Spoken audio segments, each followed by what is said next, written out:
5:22 స్త్రీలారా ప్రభువులను మీ సొంత పురుషులకు లోబడి ఉండుడి. క్రీస్తు సంఘమునకు శిరసయ్యులాగున పురుషుడు భార్యకు శిరసయ్యున్నాడు. క్రీస్తు శరీరమునకు రక్షకుడై ఉన్నాడు. సంఘము క్రీస్తునకు లోబడినట్లు భార్యలు కూడా ప్రతి విషయంలోనూ తమ భర్తలకు లోబడినట్లుగా భార్యలు కూడా ప్రతి విషయంలో తన పురుషులకు లోబడవలెను. పురుషులారా మీరును మీ భార్యలను ప్రేమించుడి.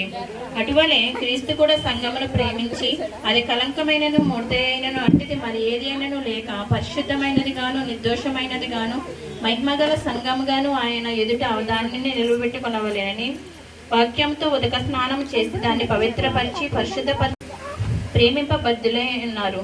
తన భార్యలను ప్రేమించేవాడు తను ప్రేమించుకొనిచున్నాడు. తన శరీరమును ద్వేషించిన వాడెవడనూ లేడు గాని ప్రతి వాడును దానిని పోషించి సంరక్షించుకొనును.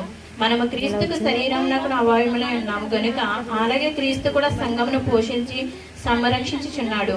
ఈ హేతువు చేత పురుషుడు తన తండ్రిని తల్లిని విడిచి తన భార్యను హత్తుకొనును. వాళ్ళిద్దరూ ఏక శరీరమగుదురు. ఈ మర్మము గొప్పది. అయితే క్రీస్తును గూర్చి సంఘమును గూర్చి చెప్పుచున్నాను.